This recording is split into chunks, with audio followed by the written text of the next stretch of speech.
Bismillahirrahmanirrahim. Assalamualaikum warahmatullahi wabarakatuh. Dan salam sejahtera. Kita bertemu kembali bagi siri kedua. Dan kali ini Pak Su nak tumpukan kemahiran belajar kepada bagaimana belajar secara asas, secara basicnya. So, belajar yang pertama, bila kita katakan teknik kemahiran belajar yang baik, teknik kemahiran belajar yang baik ini ialah menggunakan kemahiran secara sedikit ataupun minima, tapi boleh menghasilkan hasilan yang banyak ataupun maksima, daripada minima ke maksima. Bagaimana kita melalui proses asas kemahiran belajar ini? Asas kemahiran belajar yang mudah ada 5. Bermula dengan baca, lepas baca catat, lepas catat semak, lepas semak kita ingat, dan lepas kita ingat kita ulang kaji. So 5 basic ini kita akan huraikan satu persatu supaya memudahkan kita faham secara teori dan praktikalnya. So belajar kita bermula dengan asas kemahiran belajar yang pertama, membaca. Membaca ini harus berkesan. Kan itu apabila kita membaca, kita kena pastikan apa yang kita baca itu berkesan. Dan paling mudah kita lihat dalam agama sendiri pun, ayat Quran yang pertama diturunkan oleh Allah kepada manusia melalui Nabi Muhammad adalah Iqra, bacalah. So jadi baca kena betul. Bila kita kata baca yang betul, berbagai cara teknik boleh kita gunakan. Yang paling mudah kita faham ialah apabila selama ini kita baca, kita faham, maka teknik kita itu berkesan. Bila kita baca, kita faham, maka teknik itu kita berkesan. Tetapi beberapa teknik lain yang boleh kita gunakan juga, iaitu bila kita baca, satu cara yang Pak Su cadangkan ialah baca secara senyap. Kerana bila kita baca secara senyap, prosesnya itu adalah akal kita, minda kita yang membacakannya. So bila kita baca secara senyap dan kita baca baris demi baris. Bila kita baca baris demi baris, dia mudah untuk kita ingat. Dan yang paling pentingnya, andai kata apabila kita baca baris demi baris ada isi penting, maka kita buat catatan. Kalau kita tak buat catatan, masalahnya bila kita baca kita mudah lupa. Tapi apabila kita ada catatan isi-isi penting ini, maka catatan kita itu boleh kita rujuk kembali. Dan ingat, yang kita catat hanya isi-isi penting. So baca yang paling mudah ialah baca secara senyap, otak yang baca baris demi baris. Dan kalau lebih baik kita ada gunakan penunjuk sebab kita boleh kawal. Bila kita baca menggunakan penunjuk, kita boleh kawal kepada jari kita ke ataupun pena kita ke. Dan andai kata ada isi penting dalam baris demi baris itu, maka kita catat. Maka itu proses awalan bacaan yang mudah dan dia sangat berkesan. Okey, pelajar, bagi kemahiran asas yang kedua adalah mencatat. Tadi kita dah belajar membaca, dan membaca kena betul. Proses kedua ialah mencatat secara berkesan pula. Kaedah mencatat secara berkesan ini, sebaiknya kita perlu sediakan satu buku khas. Maksud buku khas ni, bagi satu mata pelajaran satu buku. Carilah buku apa pun yang sesuai, tapi yang kalau baiknya berkulit tebal, untuk kita mudah dan kita berterusan menggunakan bahan yang tersebut. Jadi bila kita baca macam tadi, isi penting kita catat, dan kita catat secara ringkas. Kemudian bila kita catat secara ringkas, sebaiknya kita gunakan perkataan singkatan. Contoh kaedah mnemonik ni satu perkara yang bagus, tapi ini proses belajar yang lain lah. Kita masuk kaedah mnemonik, akronim, akrostik ni kita belajar kemudian. Tetapi bila kita belajar menggunakan singkatan, umpamalah kalau kita nak ingat, saya naik kapal terbang Mas, saya masuk ke Lebuhraya Plus, saya bayar bil dengan TNB. Perkataan MAS, Malaysia Airline System tu diringkaskan Jadi MAS mudah kita ingat kan. Dan kalau kita bayar bil elektrik, TNB, Tenaga Nasional Berhad dan seterusnya, plus projek Lebuh Raya Utara Selatan, ini semua adalah singkatan-singkatan yang sebenarnya otak sangat suka. Untuk pengetahuan pelajar, otak suka 3 perkara. Otak kita suka 3 perkara. Dia suka pada sesuatu yang ringkas, Kedua, otak suka pada warna. Dan ketiga, dia suka pada sesuatu yang di posisi tengah. Ini dalam penggunaan otak, akal kita. So, jadi balik pada catat tadi. Bila kita catatlah pada buku yang khas dan kita ambil isi penting. Dan pastikan catatan kita tu jangan kurang.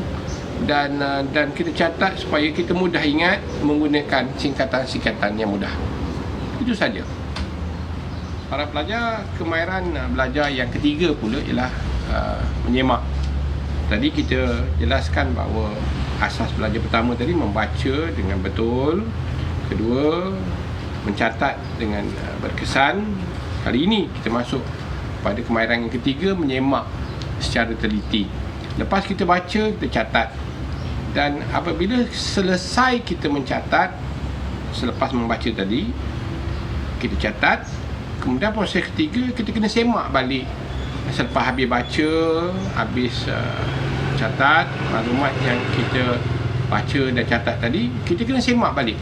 Dan semak ini perlu dilakukan 2 kali lah, sebaik-baiknya 2 kali. Kita semak balik nota kita. Dan andai kata ada kekurangan pada nota tadi, kita tambah. Dan andai kata nota kita dah sempurna, maka kita kemaskini dan kekalkan bahan yang ada ini. Tetapi yang perlu kita jelaskan kembali ialah menyemak ini, kita semak balik segala maklumat, kita kena catat secara ringkas. Ingatlah, kita kena catat secara ringkas. So, jadi bila kita buat pengulangan tanpa kita sedari, bila kita semak balik, kita sebenarnya membaca. Mula-mula tadi kita membaca. Masa kita nak mencatat pun kita perlu baca sebenarnya apa yang kita catat. Tapi bagi peringkat yang ketiga, bila kita menyemak tanpa kita sedari, kita juga membaca. Mana ertinya 3 kali kita baca. Ini satu proses yang sangat baik berterusan. Jadi pelajar ingat, menyemak harus dilakukan dengan teliti. Kalau ada kurang nota kita, kurang bahan kita, kita tambah. Dan kalau dah elok, kita kemaskini. Baik, pelajar, kita masuk proses belajar asas yang keempat. Kali ini kita baca. Tadi dah kita sebut, baca dengan betul. Kita catat dengan berkesan, kita semak dengan teliti. Kali ini kita ingat pula. Kita ingat harus secara mudah. Sebab bila kita ingat secara mudah kita belajar. So, jadi dalam proses kita nak ingat secara mudah ni ada berbagai-bagai cara. Banyak cara, berpuluh-puluh cara. Tapi yang Pak Su ingin kongsikan dengan anda pelajar-pelajar, sama ada rendah atau menengah, yang paling mudah, bacaan berulang. Dipanggil bacaan berulang. Kita baca sesuatu nota kita tu secara berulang-ulang. Sebab bila kita baca ulang-ulang ni, kita mudah ingat. Yang kedua, kita buat catatan. Tadi dalam sebuah buku, dan kita baca juga berulang-ulang, tapi catatan itu kita buat secara mudah. Ada prinsip seperti mana Confucius ada pernah berkata, bila kita dengar, kita mungkin lupa. Bila kita tengok, kita akan tahu. Dan bila kita buat, kita lebih faham. Jadi bila nota kita yang kita catat tadi dan kita semak, kemudian ni kita ingat, maka ilmu yang kita dapat tadi lebih mudah kita fahami. Jadi ingat cara mudah yang kedua tadi ialah kita baca balik nota kita berulang-ulang kali. Yang ketiga, kita boleh menggunakan beberapa kaedah ingatan yang ringkasnya tadi tu kita olah seperti kaedah akronim dan akrostik. So, kaedah akronim dan akrostik ataupun dipanggil mnemonic ini kita kena belajar satu stage peringkat yang kedua.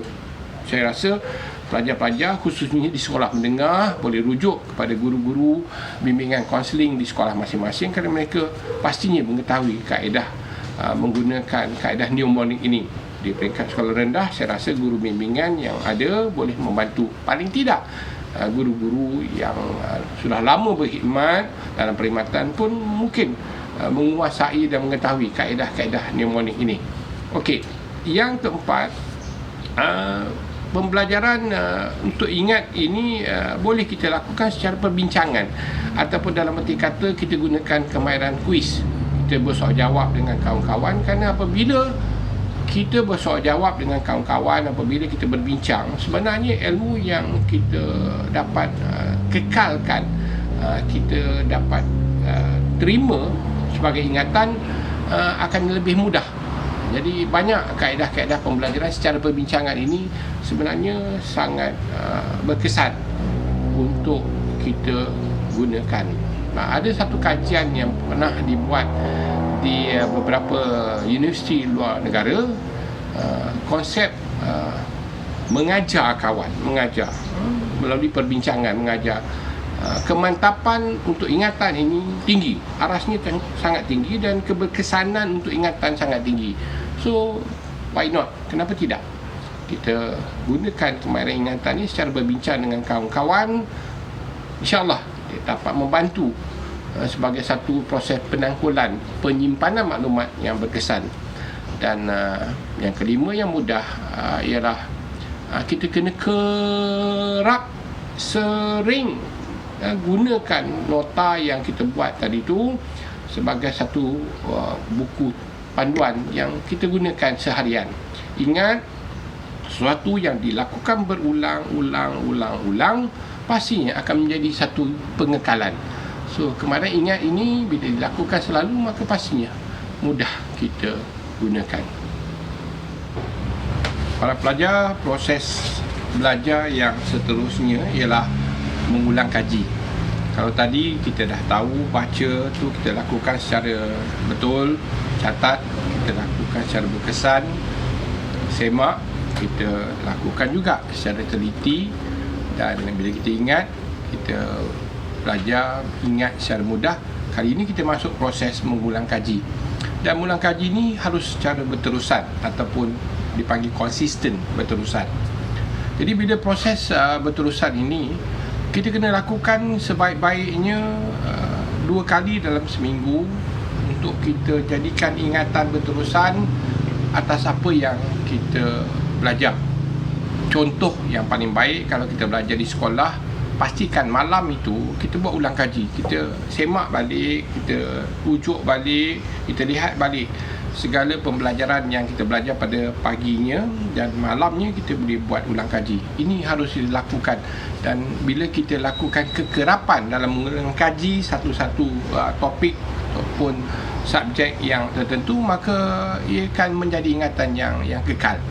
Kerana itu, apabila kita mengulang kaji, jangan lupa mengulang kaji ini, kekerapan ini menentukan ingatan yang baik, ingatan yang berkekalan, dan ingatan yang berkesan. So, rajin-rajinlah kita buat ulang kaji, maknanya kita mengulang balik apa yang kita belajar, dan bila kita buat ini selalu, maka pastinya kemahiran belajar yang kita lalui tadi itu akan kita laksanakan dengan berkesan. Jadi, sebagai kesimpulan, mudah sahaja dalam proses asas kemahiran belajar. Ingat bahawa ada 5 tu: baca, catat, semak, ingat, ulang kaji. So, jadi baca harus dilakukan dengan cara yang betul. Kalau tak betul, maklumat yang kita baca itu akan menjadi salah dan tak memberi kesan apa-apa. So, baca kena betul. Kemudian yang sebaiknya bila kita baca, kita catat maklumat-maklumat ini, kerana yang dicatatkan itu akan menjadi ingatan. Dan macam Confucius kata, bila kita catat apa yang kita dengar, mungkin kita lupa. Apa yang kita tengok, kita akan tahu. Tapi bila kita lakukan sendiri, dia akan menjadi sesuatu yang kekal. Jadi catat kena berkesan. Ketiga tadi, menyemak, lakukan secara teliti, semak balik bahan-bahan yang kita catat tadi, supaya bahan yang ada tu dapat kita gunakan dengan sebaik mungkin. Dan ingat, dalam proses yang keempat, dan harus dilakukan cara mudah. Jangan kita ingat cara susah, kerana sesuatu yang menyusahkan kita pastinya akan menjadi masalah.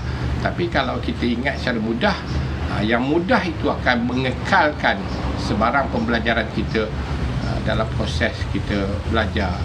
Dan akhir sekali, mengulang kaji tadi harus dilakukan berterusan, konsisten, dan insya-Allah pelajar-pelajar teknik yang diberi tadi ini akan kita manfaatkan sebaik mungkin. Dan why not kita gunakan, cuba, try dan test permainan ini berterusan. Dan Pak Su yakin proses belajar kita, bila kita tahu cara dia, tahu gunanya, jadi kita kembangkan potensi yang Allah beri pada kita dan gunakanlah dengan sebaik mungkin. InsyaAllah the best untuk semua.